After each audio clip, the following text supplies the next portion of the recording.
Hello, everyone. My name is Matt Phelan. I am your host today. I am co-founder of the Happiness Index. I'm here with the amazing Kerrie Dorman. And Kerrie, please introduce yourself. Yes, indeed. I am Kerrie Dorman. I'm the founder and chief ambassador for the Association of Business Mentors. And we cover all sorts of amazing things to do with mentoring. So, small business mentoring, mentoring in the workplace, executive mentoring, but a lot more detail will come out as we go through the webinar, Matt. So, I'll stop there. Okay, thank you, Kerrie. For those that have forgotten what they signed up for, the session that we've got today is how to create a mentoring program that benefits people and profits. I got to do the pre-call with Kerrie, and I found out very quickly I don't actually know that much about mentoring. So I hope that I can pull out of Kerrie a lot of the questions that people are thinking. But if you do think of questions, put them in the chat. There will be a couple of polls as we go, but I'll be keeping an eye on the chat. So please pop stuff in there, and then we've got some stuff we're going to go through, but there's no reason if something comes to your head, you can't pop it in there and we can't talk about it. So let's move forward, Kerrie.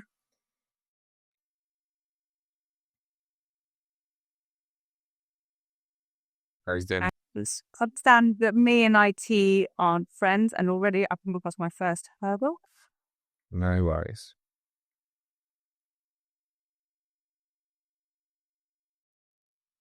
Kerrie's actually in our office by the looks of things, which is Right on.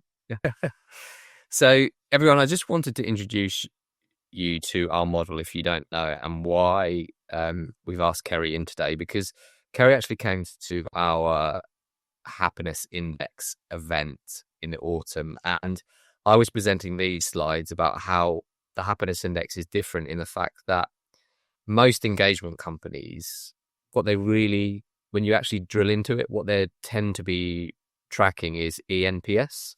Now, ENPS is a really useful question to ask in your organization, but is it really the be all end all of engagement? We're not convinced by that. So at the Happiness Index, we measure engagement and happiness. We story tell that by saying engagement is what your brain needs and happiness is what your heart needs. But that goes from a story into the neuroscience when you see what's on your screen. And I'll just point you to the triangle and we'll send all the slides around. But on your left are the drivers of happiness and on the right are the drivers of engagement. And at our conference, we were talking about all the data that we'd seen behind these. And this person then popped up called Kerrie, who said, "That's interesting, Matt, because a lot of those things are related to mentoring." So we said, well, we should have a chat about this. And we had such a good chat. I thought, actually, this could be a good webinar. So that's just what I just want to give everyone the context of that. If we just move the slides forward one more, I just wanted to tell everyone about what the Happiness Index does, because sometimes we get feedback that people are not sure what the Happiness Index is. I'll probably focus on the problems we solve. The first problem we solve in the measure circle there is people who just don't have data on how their people think, feel, and behave. So we have a platform that collects that data that gives you engagement and happiness scores, as well as the whole cultural experience. The second problem our customers face is they get loads of data and then there's too much data and they don't know what to do with it. So we have a product and service called Action AI, which allows you to take all of your data and use AI to turn it into action plans at scale, because the amount of data you get back from any typical survey can often be overwhelming. So we use AI with our experts to do that. The second problem you encounter, I don't know why I'm just talking about problems today, but the second problem that then comes up after, if you've collected the data and then you've fixed the action plans, so it's actually the third problem is, even if you've collected the data and got an amazing action plan, if frontline managers don't understand what you're talking about, it can become a real blocker. So a classic example may be that comes out that you've got a feedback culture issue. That comes out in the data, you put that in the action plans, it goes to the frontline managers, but they have not been trained on how to give and receive feedback. Classic example. So we have a training program called Thrive L&D that you can sign your managers up to help develop them on engagement and happiness, because sadly, nobody is born with the skills to do this. Some people are naturally better than others, but you can be trained at it. And the fourth problem that we solve is, at some point, the CFO gets involved and says, "Oh, this money you're spending on culture, what's the return on investment? So we have a consultancy product which helps work on what we call the second P&L, which is build a model so that you can show, as you improve your engagement and happiness, how that impacts the bottom line and the return on investment of your organization. So if you want to know about any of them, go to thehappinessindex.com. And that's just for context. And now we'll move forward and we'll get into the conversation. So, Okay. Sorry, Matt. I was just going to say, yeah. I'm going to kick off the poll. So we're very, very interested to get some data on what's happening where you work. The first poll is, does your organization have a mentoring program in place? So what are our thoughts? Matt, what do you think? I think most people are going to go only informal, nothing structured. I think there'll be a few yeses and a few nos, but I think a lot of us feel in the middle where there's mentoring going on, but it's not really structured. But this is why data's so good, because that's my guess. I'll probably be completely wrong. Looking like you're quite well informed there. And like it says, hosts and panelists cannot vote. So unfortunately, I can't put my own data in, unfortunately. Okay, so let's publish these. Share results. Ooh, that's more balanced than I thought it was going to be. Yeah, that's really, really interesting. So that is totally in line with what I find is that the majority is informally and nothing structured, but it's really great to see that 29% that there is happening. Right, let's go on to the next poll. Ooh. Close it. Right, bear with me.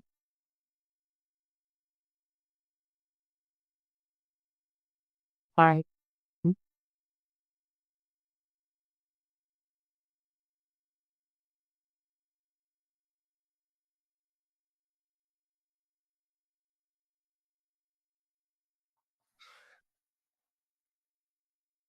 Here we go. Okay, and so this one is about how important is mentoring to your workforce? What do you think about this, Matt? I feel like this is the one where people are going to gravitate to the middle one, but I was wrong on the last one. So I think, it's tough, isn't it? It is tough. I mean, I think it's highly important, but yeah, I mean, looking at the raw numbers, it's about 15 of the people on this call, because we've got 51, 52. So doing the maths on that, about 15 of the people on this call's company do have a program in place. So I think it's going to be a bit of a mix again. Yeah. Okay. Well, I'm glad to see that not very important is coming as quite low. All right, so we've got 100% answered. Let's Okay. share.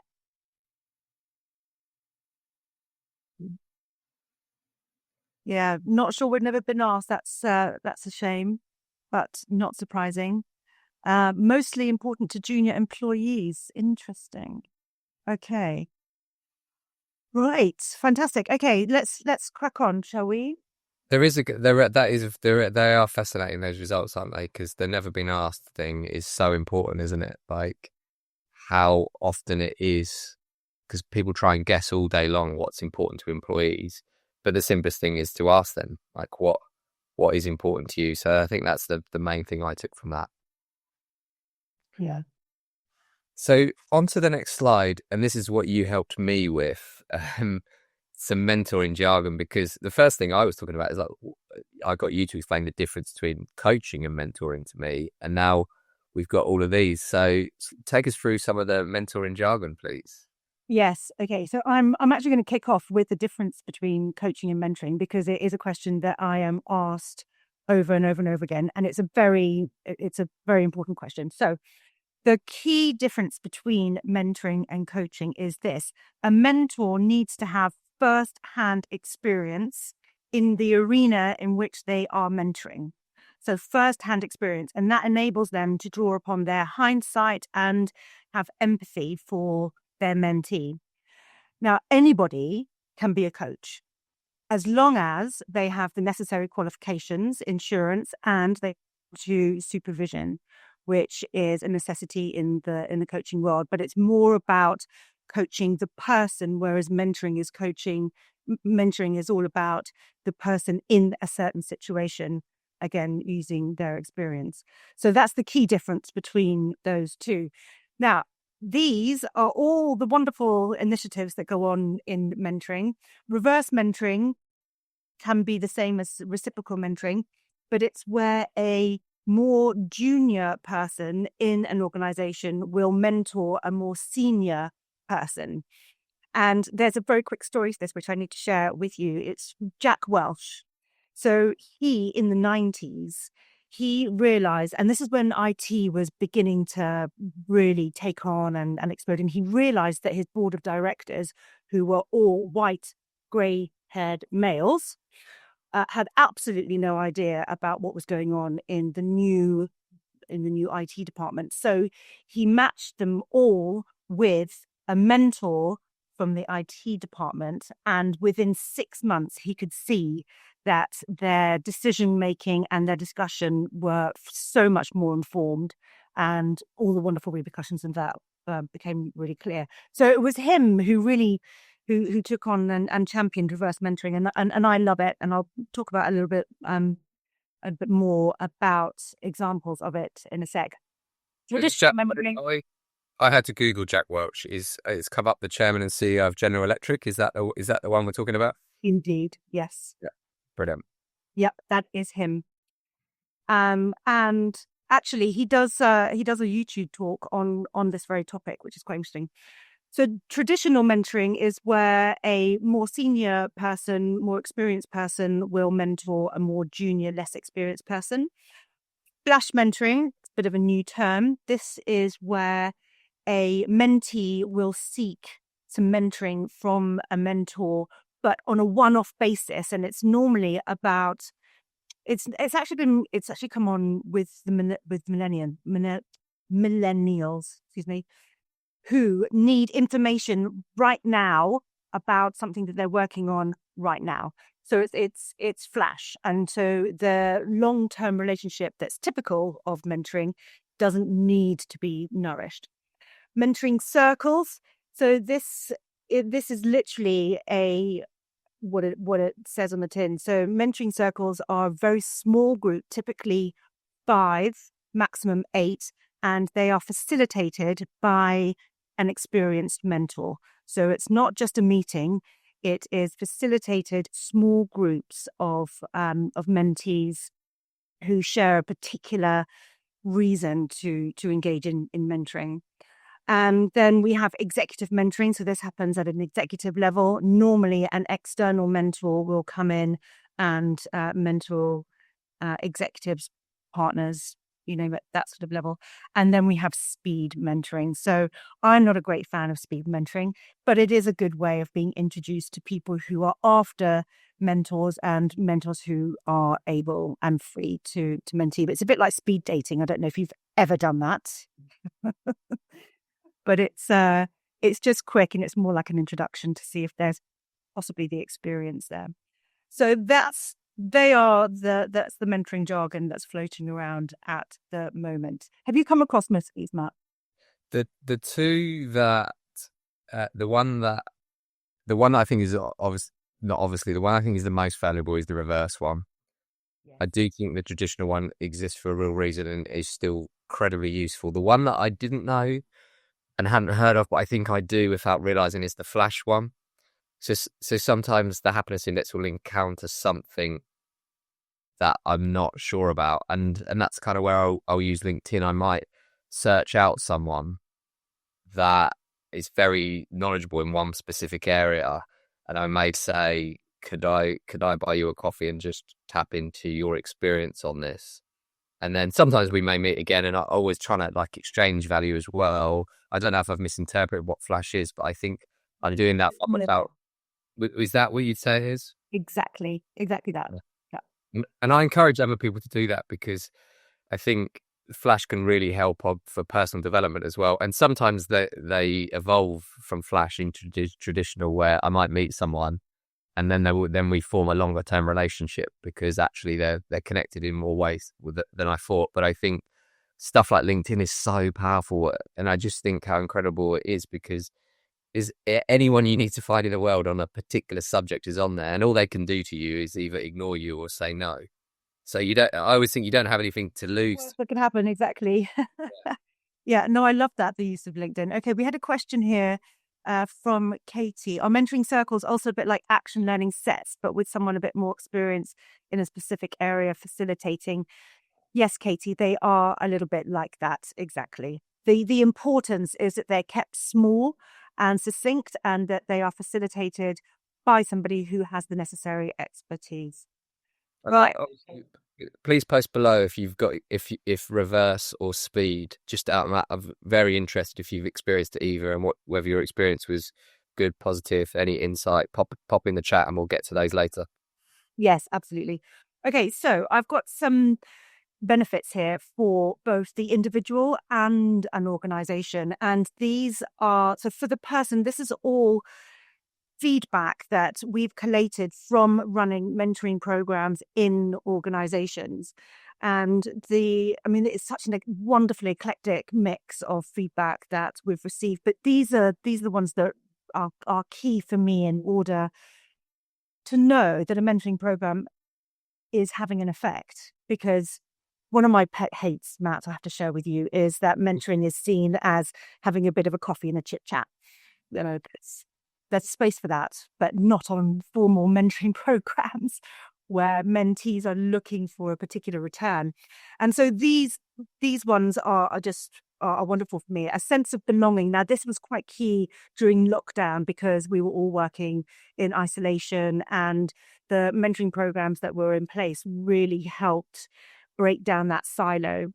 But also, even in big organizations, when you're working on site, having a mentor, or even breaking that down a bit to having a buddy system, can really help with a sense of belonging, especially when you're new to the company. Preparation for a promotion. This is a big one. So mentees, I find, really engage with a mentor in order to help them prepare and practice for a promotion and promotion interviews. Knowledge about the company. Now, this was a lot more frequent than I thought. So I think actually this was in a law firm where employees in their departments had very little knowledge about what was going on in all the other departments in the areas of the firm. And having a mentor from a different department really gave them access to what was going on with the firm, but on a wider level. Introduction to network. So one of the key responsibilities of a mentor is to be able to open up their network to a mentee. And in mentor training, that's what we focus on that. So it's not about keeping the mentee to yourself. It's about opening up their world and your world to them. Very rich. And then insight to crucial experience. So this is applicable for all of the types of mentoring that we've just been through. So whether it's reverse or traditional, or indeed circles, Flash, the insight to that crucial experience, because don't forget, a mentor has to have been there and done it. They need to have that first-hand experience in the arena in which they're mentoring, and being able to do that knowledge transfer and dig deep into that is incredibly key. And then this one was interesting: support with conflict, especially with managers. So one particular organization had, I don't want to use the word toxic, but there was not a very healthy middle management layer in the organization, and that was bred from all sorts of things, which I'm not going to go into now. So having a mentor from a different department was really beneficial in helping mentees, employees, to be able to have a bit of a release of frustration and be able to, in a very safe, secure and confidential environment, be able to talk about the issues that they had with their managers. And that led to mentors knowing about how other managers were managing, and that had this wonderful eco sort of result. And actually, when we run a mentoring program, we get the mentors together, and they were able to swap notes. It was very, very healthy. So that was all about the person. Any questions? Does it resonate with you? Can I just ask a question on that? To do with chemistry, between mentor and mentoree. So, just to paint the picture, in my first job, I had someone that was trying to mentor me, but I didn't want them to mentor me. And I'll just give you the example. When the first time we went away for business, he's been really horrible to the person that was waiting our table. And I said to him, like, why are you acting like that? And I was very junior to him, and he said something like, well, don't you like having the power over someone? And I always think about that because I had reference points in the rest of my life where I thought that behavior is not right. But I also think if I didn't have those reference points, I might have looked up to this person, and I might have actually become mentored by him and thought that's the way to behave. Yeah. So how important is chemistry? Because this guy wanted to mentor me, but I really didn't want to be mentored by him. So I just want to, can you just touch on the relationship chemistry part of this? Because how do you get that? How do you get that right? And is it important? Excellent question, and a very valid point. And actually, I'm going to save it for the 3 core skills that I'm going to go into for a mentor. But can I just ask, Matt, was he a self-appointed mentor? Yeah, but, and this is why the reason I put support with conflict, especially with managers, he was my manager. But he wanted to take on this like extra role of mentoring, which I didn't want to. I was happy with him being my mentor, but I really didn't want him to mentor me. No, so the first golden rule is that mentors cannot be your direct line of report because the lines are blurred, and also you probably, and it feels like you did, would have lost respect for him, and in which case there would have been repercussions for him managing you. So absolutely, absolutely not. But I'm going to put that on ice just for a sec, and then you will touch again. So I have these wonderful statistics over on the other side for the organisation, and I've left them blank because I'd like everyone to jot them down because they're really important and they link wonderfully into what the happiness index does. So first one, 20%. So in organisations, and these statistics are from various sources, Mental Loop, Think Learning, and Forbes is a big one where I get lots of my statistics from. So 20% is the increase in staff retention for organizations that have a mentoring program. And 72% of participants in a structured mentoring program show increased productivity. And that fits in also with your statistics, Matt. 97% of mentors say their skills have developed their leadership ability. And that's because of all the wonderful swapping of notes and insights as to how other people manage, and just that wonderful ecosystem that's developed on an effective mentoring program. I find that interesting, just to touch on that really quickly, because I think obviously you think of it as the mentoree getting a lot of the value, but actually there's a lot of value for the person doing the mentoring, is what you're saying from that one as well. Equally. Yeah. It's a learning alliance, mentoring, because you'll learn just as much from each other. And not a lot of people know that, actually. So then the other one that I think is overlooked, and again you touch on it in your book, is 18% of profits of an organization that have a mentoring program in place are better than average. 18%. That's enormous. And then this one I love because it's 100%. 100% of executives cited an increase in job satisfaction and sense of well-being when they are mentoring. Wow, I get scared when you say 100%. How big was that sample size? Actually, the sample size, that's a really good question. I think it was 250, but I can check that. Yes, that's incredible to hear. And I guess where you're quoting it from, it's where it's done properly, it's where it's structured, and it's not just randomly going about it. So I think to me that shows if it's done well in the right way, you're going to see that number. Yes, exactly.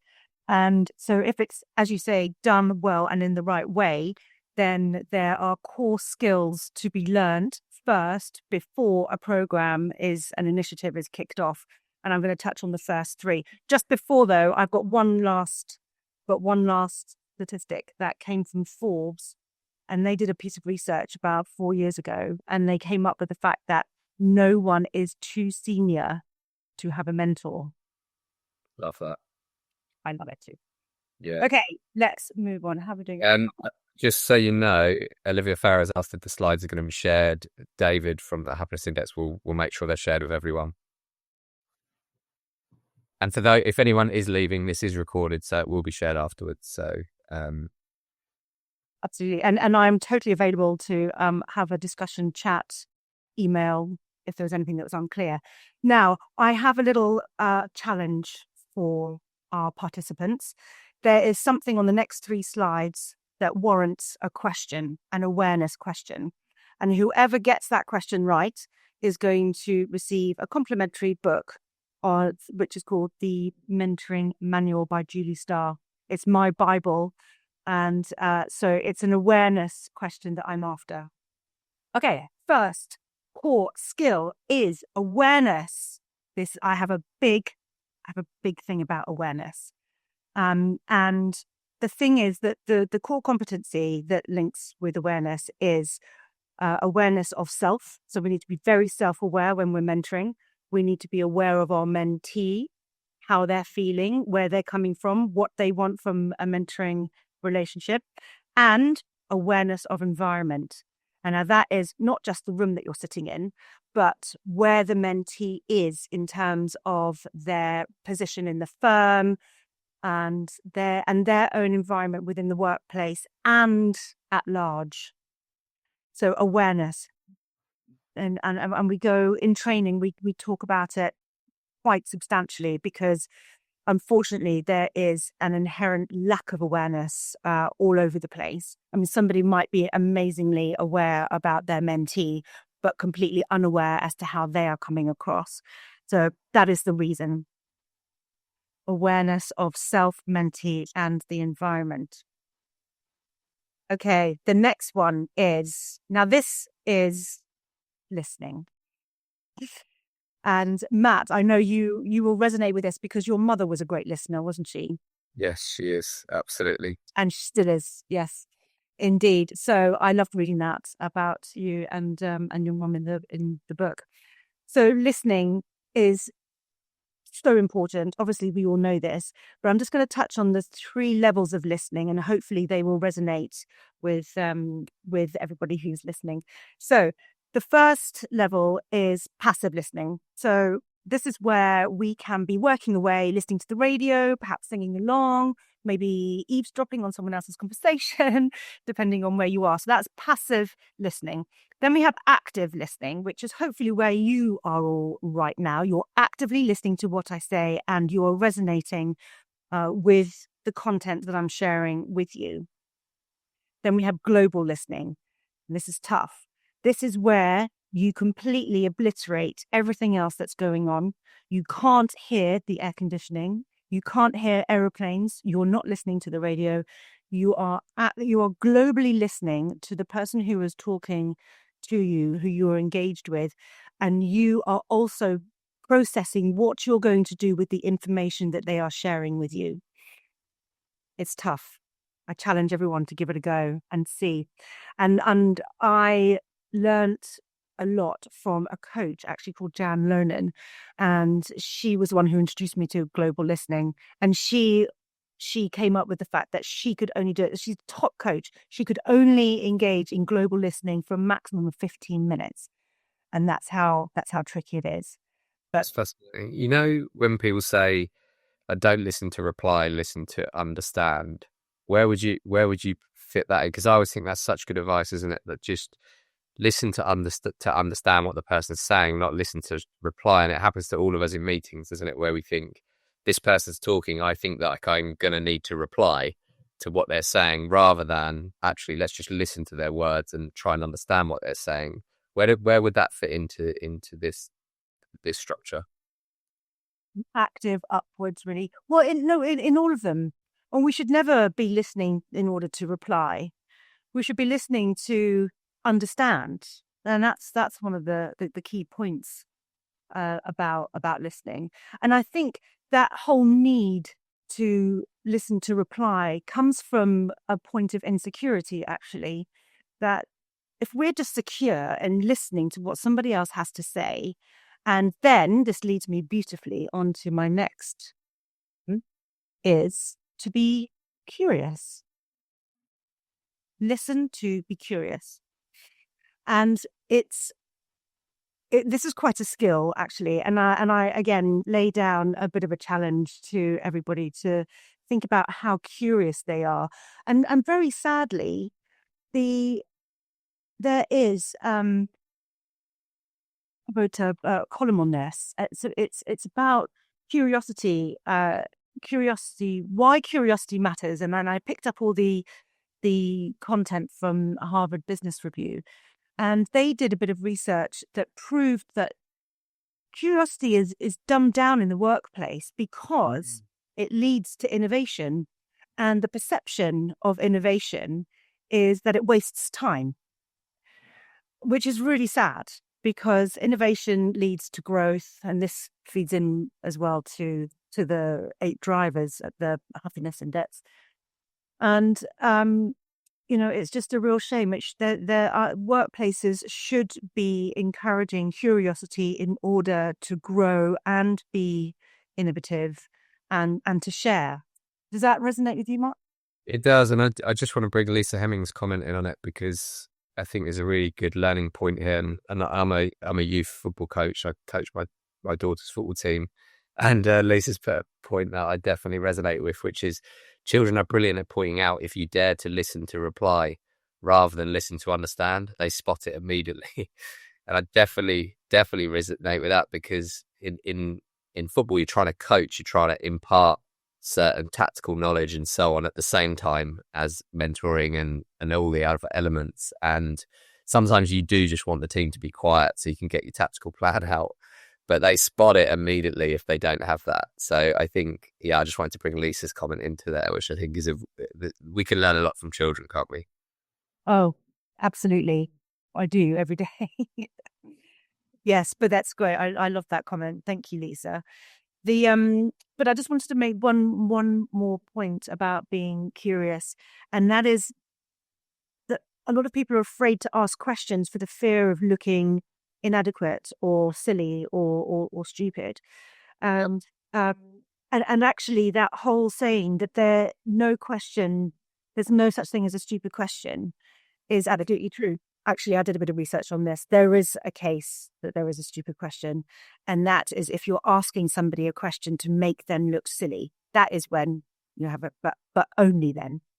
Yeah. Otherwise, be curious. Ask questions. Wyden Kennedy, the creative agency that have done loads of amazing work, they used to have a picture of someone in a suit, and on the briefcase it says "Walk in stupid." And the first time you read it, you think, what the hell is this? Sounds like terrible advice, but their advice is to every day to just walk in and ask those questions that a kid would, because by forgetting to ask those questions, that's where you suddenly do the thing that makes no sense. That means you don't innovate, that you become the Nokia that gets wiped out by iPhone and all these things that are so important in business. And I suppose it's because innovation isn't a waste of time, but it takes time, which is why people probably fear it, because they think it's a lack of productivity. But if you're digging a tunnel in the wrong direction, or you're running in the wrong direction, you're only getting further away from where you need to be, even if you are being productive at that. Yeah, indeed. And inherently you're ill-informed. Yeah. Which leads to all sorts of terrible things. Okay, so I've got 3 top tips in order to run an effective program. These are all found in this course, which you will all have complimentary access to. Just use this code down here, the Happiness Index 100. And But for those of you who may not get around to doing that, there are 3 things that you need to have in place or just be able to think about before you launch an effective mentoring program. The first one is reason and purpose.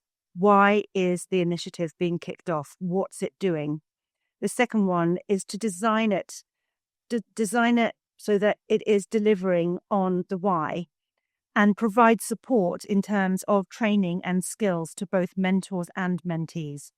And the third top tip is to monitor it. Check in with mentees and mentors on a regular basis. And at the end of a cycle, which typically should be running for about 10 months, which covers about 6 sessions, that's on average, monitor and get feedback so that you can prove that there was a return on people's time and the company's investment. So we're going into the last 5 minutes, but I think the biggest thing I'm taking from this is people would like maybe a follow-up where we get to spend more time together actually chatting in the smaller groups. So we'll make a note of that for a potential future session. So how do we best use the last 5 minutes? How would you like to? Does anybody have any questions specifically for me on any of the content? Love a question. I think questions is a great way.